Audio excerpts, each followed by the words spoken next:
That's good sipping. Hey fellas, welcome to part 2 and the final episode in the second 1/48 scale Meng F-4G build that I've done. Got it all finished.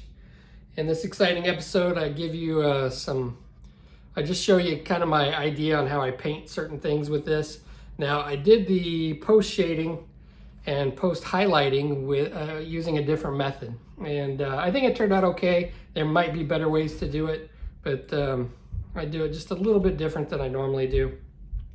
As you can see, I built this one with its gear down, and I think that turned out okay. I was planning on selling this on eBay, but after looking at it, this is just going to be such a pain in the butt to like package up and ship.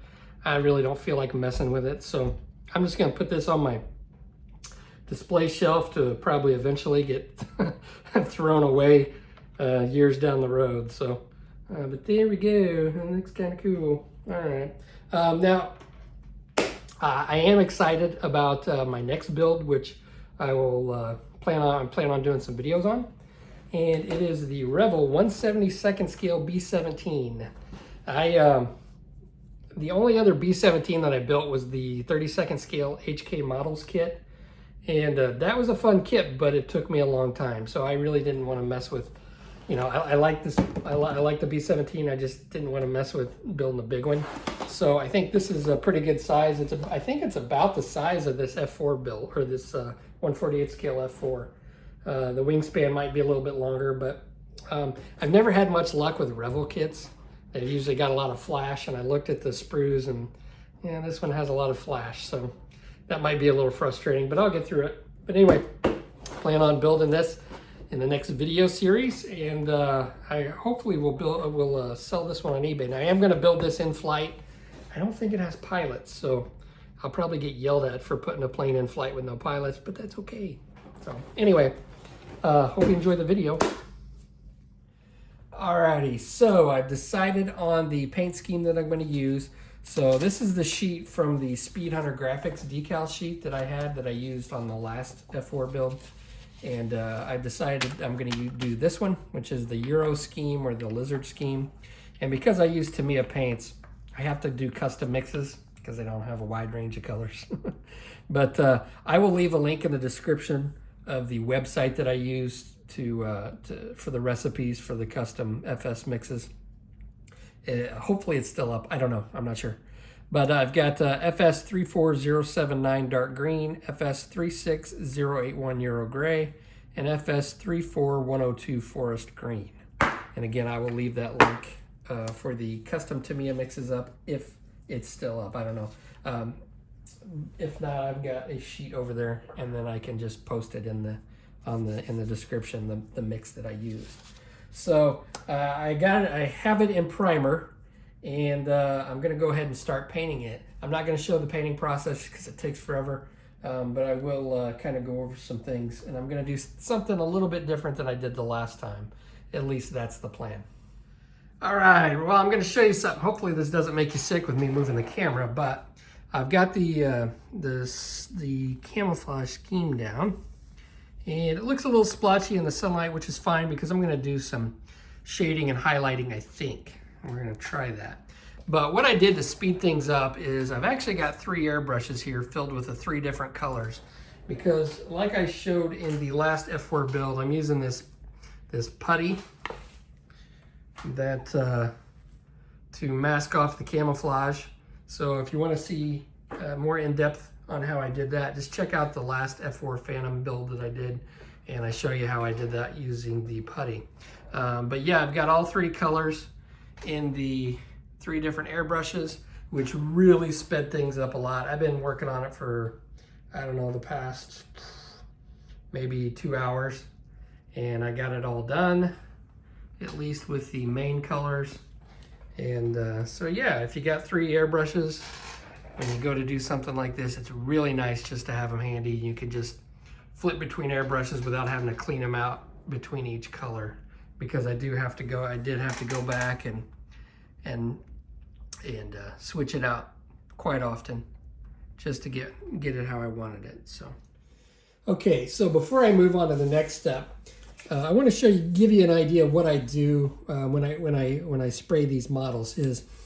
Before I threw the paint down, I did spray it with some Mr. Finishing Surfacer Gray, and after I sprayed it with the primer, I went along with I think it was a 6,000 grit, but I've got these micro mesh sanding cloths, and I went along with a 6,000 grit, and I smoothed it out to get the smoothest finish possible on the primer coat. And then when I sprayed my Tamiya down, it still is a little bit gritty, just the way Tamiya is. Even though I used Mr. Color Leveling Thinner and sprayed it pretty thin, it's just a little gritty. So I want to try to maintain a nice smooth finish throughout the build.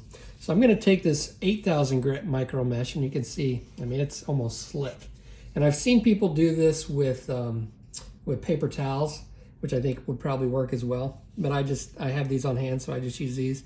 And I'm just going to come around here, and it doesn't take much. And you got to be careful of the raised detail because you can sand the paint off, even though it is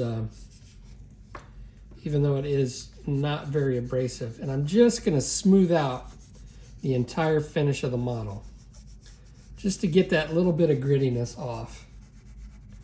And if you do this throughout the build, you're going to have a nice smooth finish. I hate it when I go to apply decals and the decals don't sit very well. I get a lot of silvering. It's because I don't have a very smooth finish, or a smooth enough finish. So all the little parts that I've sprayed, I'm just going to go along. I'm not applying very much pressure. I'm just going to smooth it out, and then I can feel it with my fingers, and it's pretty freaking smooth. I don't necessarily need to polish it and have a shiny finish, but I just want to make sure that if there's any rough areas, I get those taken care of and get those smoothed out, so I can limit the amount of work that I have to do when I lay down my decals. And it just looks better. Just a better finish overall. So micro mesh sanding cloths. I've got some sanding pads too, like right here. These sanding pads work well, but I just like the cloths because I can get in there with the edges along along the wing root here, and just come in here and just smooth everything out. So I'm gonna get on with this, and then we're gonna come back and I'm gonna do something a little bit different. Normally when I do these multicolor camouflage schemes, I haven't been laying excuse me, I haven't been laying down any pre-shading. I do all my shading post-shading, and I typically do that with oil paints, but I'm going to try and use the airbrush this time. But I'm going to do something a little bit differently than what you might expect. And I've done this before. It's been a long time ago. I did get a paint mule out, and I'm working on refining it to make sure that I'm not going to have to do a lot of touch-up work and redo stuff. But I think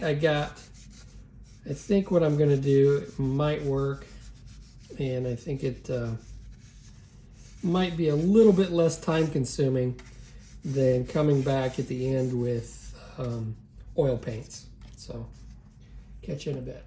One of the issues that I run into when I do the multicolor camouflage schemes the way that I do them is if I do pre-shading, then it's going to get kind of covered up because I have to go back and I have to touch up and redo, and it doesn't look right. It's just not very consistent, and it's a waste of time in my opinion. If I did it a different way, it might be okay, but I like doing it this way because I think I get a better result. Now typically when I want to vary up the colors and like add some fading and highlighting on these multicolor camouflage schemes, I'll come back with some oil paints and do my shading that way. But I think I'm going to try something a little bit different this time, and I think I've done this before. I can't exactly remember which plane I've done it on. But I'm going to do some post shading with an airbrush. And for that, I'm going to use some deck tan and Tamiya smoke. And I'm going to thin it with isopropyl alcohol. And the reason that I'm using IPA is because I'm going to be spraying it really thin. And I want something that dries really quickly so I can control it a little bit better. And I don't have spidering. Because if I use Mr. Color Leveling Thinner to thin it, it's going to stay wet and I'm going to make a mess out of my paint work. So let's get this out of the way. So I've got a little color cup here. I'm going to throw some isopropyl alcohol in here. Might be a little more than I need. I'm going to take my deck tan. I'm going to put very little amount, okay? Now, I don't want to go too much with my, I want it to remain subtle because this will really show up if I mix it too thick. So it's a really thin mixture, okay? And I want to try to remain subtle. I can make a mess of this pretty quick if I go a little overboard. So let me put this in my color cup. I'll bring my plane over here and an airbrush, and I'll show you what I'm thinking. All right, let's try to do this on camera. So I've got my mixture in here, and I'm going to go along, and I'm going to spray this. Just try to add a little bit of highlights to some areas. And because I have it mixed so thin, I can control it really well. And I'm barely putting any paint down.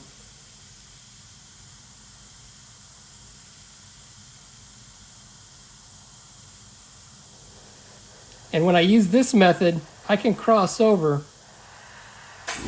into the other colors without having an issue. Because typically what I would do is I would, with the greens, I would mix a lighter color of the green and I would spray that. With the grays, I would mix a lighter color of the gray and spray the grays. But because I don't want to have to like mask off anything, I'm just using this really diluted mixture of deck tan. And it's going to add a little bit of highlights and a little bit of variation in the tone to some of these panels. And again, I don't want to go overboard. From what I've seen, a lot of these planes that were painted this way, they don't have a whole lot of weathering to them.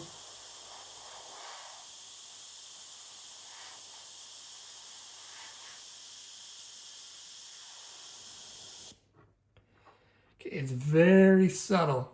So you can kind of see what I'm doing there. All these little highlights that I'm putting here. So I'm just going to go around and do some different panels. Just kind of add a little bit here and there. I don't necessarily want to do the whole thing, but I do want to vary it up to give a little bit of interest to it.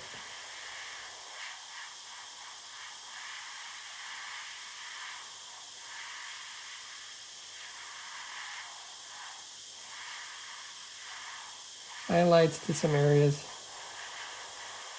And it's really easy to go overboard. And I think this will just add a little bit more interest. It won't look so bland and so fakey.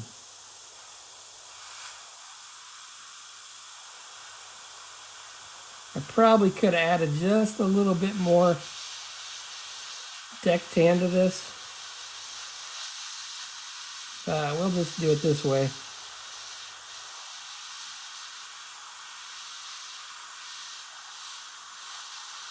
Now with the smoke, I'm going to do the same way, but I can come along with the smoke and go along and darken some panel lines. I can also, hold on a second. Okay, so what I've done is I've put some smoke in my other airbrush, and I'm just going along, and I'm just going along. It's mixed a little bit thicker, so I want to be a little bit more careful. I'm going to go along and just shade a few panels here and there. You can see that it didn't take much. Now, when I spray this down with a clear coat, a lot of this stuff is going to look like it went away with a gloss clear coat.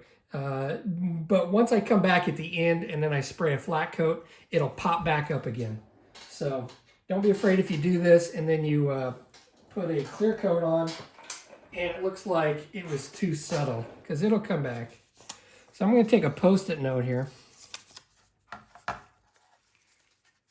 We're going to try this. I like using Post-it notes for this kind of stuff. Now this may eventually turn out to look like crap, but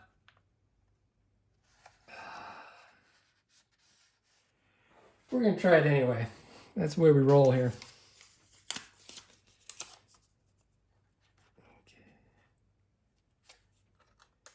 Shove this in there. No.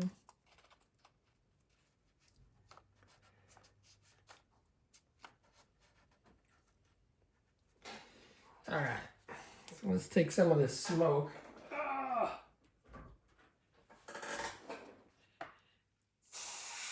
And let's just go along here. I'm just spraying at the edge of the panel.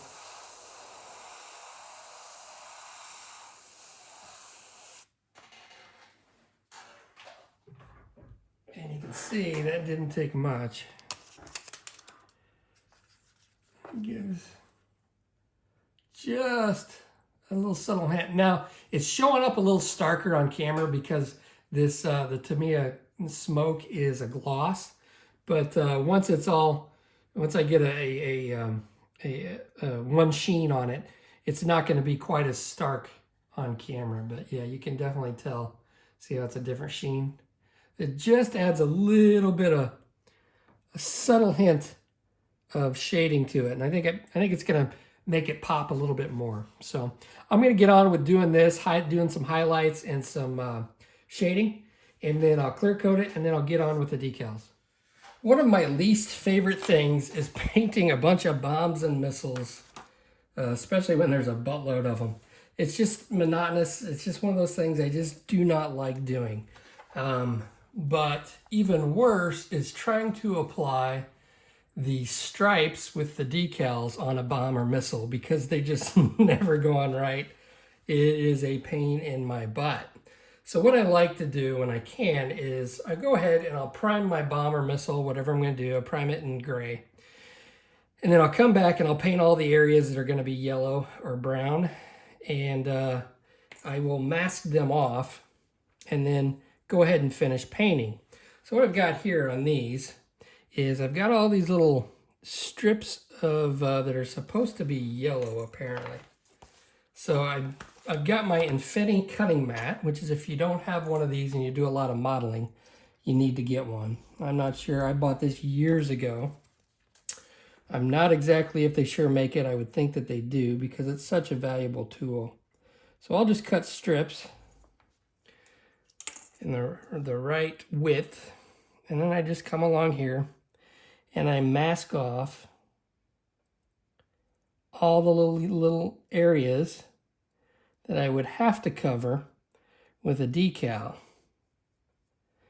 And it is a little bit time consuming, but I tell you what, whenever I try to put the stripe decals on these cylindrical surfaces, it never works out for me. And every once in a while I'll decide to try it again, and then I regret doing it halfway through. It's like, why didn't I just go ahead and paint these on? Because it's so much easier. Now that when you get something like this, what I'm doing now, it is a tad bit more difficult to get everything lined up, but it is definitely worth it. And I have these nice tweezers. These are God hand tweezers. If you do a lot of modeling, invest in a good set of tweezers. I forgot what I paid for these. It's been so long ago, but these are the best tweezers that I could find. And from what I remember, that was a ridiculous amount for a set of tweezers, but they're definitely worth it because there is a difference between these and a cheap pair of tweezers. Now, to get the proper width, this one I just kind of eyeballed it. But you can pull up your decal sheet.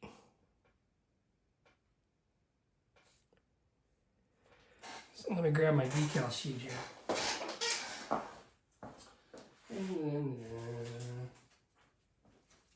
So to get the proper width, according to the decals, you can could go ahead and cut some of these off.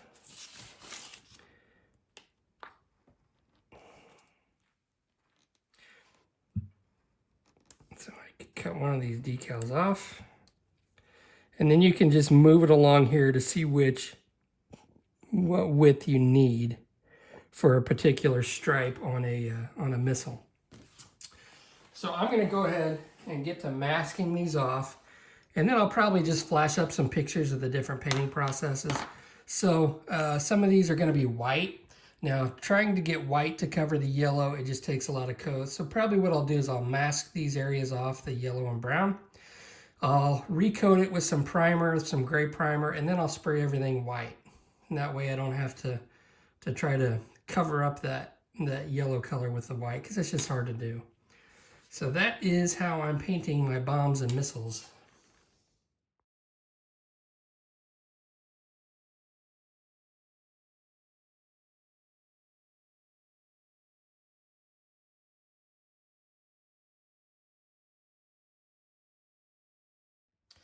Okay, so I got a clear coat on it. I also sprayed down the natural metal finish on the tail area and then got some other pieces glued in. And for that, I just used some AK Extreme Metal in a couple different colors. I used aluminum and either dark aluminum or metallic smoke, I'm not sure. But just to vary it up, I didn't go, real in depth on it. So I didn't really cover that. Now what I'm doing now is I'm masking off and painting some areas. I got this nose piece masked off. I'm gonna have to come in here with some black and fill in a couple little areas on that.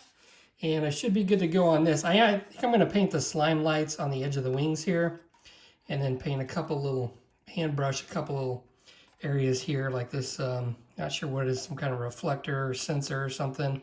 And then the lights on each side, which are real tiny. So we'll put that away. But what I want to do right now is I noticed looking through some pictures is the front of these pylons are painted black, and a lot of them in the pictures are chipped up, okay? So what I'm going to do is I'm going to take some of this. I went ahead and I sprayed some Mr. Color Gloss Black GX2 on there. So that should be dry. And I'm going to take some of this. What is this? I can't even read it. Mr. Masking Saw. It's got Japanese writing in it. So this is just a masking fluid. If you've never seen this before, I rarely use it, but it is kind of good for chipping and stuff. So what I'm going to do, I'm going to come along here with a sponge. And what I'm doing is I'm masking off some of this area down here. And then I will go over it with some aluminum, AK Extreme Metal aluminum, and that's going to give a chipping effect. And I'll show you what I mean here in a minute. This is really tight. I probably should have glued this other stuff on after I painted these, but we'll get it to work.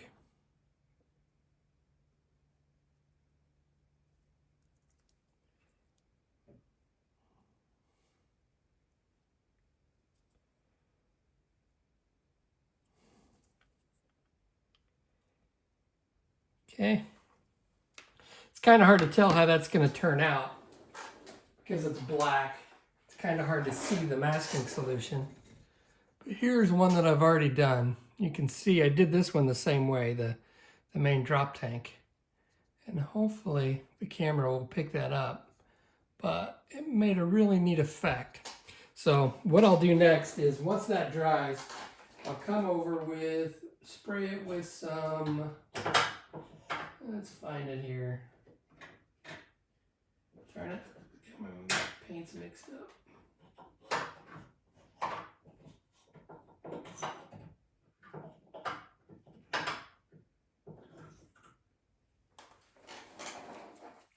Come over and spray it with this AK Extreme Metal aluminum, and then that should give me a nice chipping effect. If it's a little off, because it is kind of hard to tell where this stuff went on, then I can come in and I can touch up with a brush And I just think the chips look better when you do it this way. I just think that looks so cool. So hopefully the camera will pick that up. But, yep. All right, so that's what I'm doing.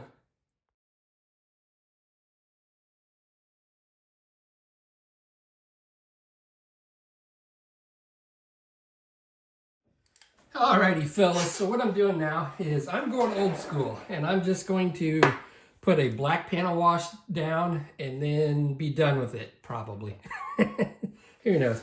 I say that, and then later on I'm like, I think I want to do this, that, and the other, but so what I'm doing now is just putting down a panel wash, and so I've got the decals down, and I went over it with a real thin coat of X22 clear from Tamiya, mixed with Mr. Color Leveling Thinner. Now, to get what I've decided that I really like for doing this is to mix this with about 20% of the clear coat and 80% of Mr. Color Leveling Thinner, and I put on a real thin wet coat. And I get something that's pretty smooth. You can see it's not perfect, but I really like it's a thin layer, and it covers up and protects the decals and allows me to put on panel wash if I want to, and then just wipe it off. So for my panel wash, I've got these Abtalon. Let me grab them. All right, so I am going really old school, and I'm just using black, this black Abtalon 502, and I mixed it with some mineral spirits over here. And like I think when I first started out, this is what I did. This is what I did with every model. I didn't mix up the panel line washes like I gradually started to do. And I thought, let's just do this. It's my model, and I get to do it the way I want. So I've already done this side, and you probably can't tell a difference. It brings out the panel lines, but it's not like with this camouflage scheme, because it's a darker camouflage scheme. It's not like super in your face. So I thought, let's just go with black this time. You can see here I've started doing the side, and I'm doing a pin wash. Now, sometimes I just come in here and I slather the whole thing because it's like super quick to do it that way, but then it makes a mess. But this has already had about 15, 20 minutes to dry. And I'm just taking a paper towel, and I'm just gonna wipe it. And you've seen this on 1,000 other videos. And I'm just wiping it away. And then I've got some Q-tips over here.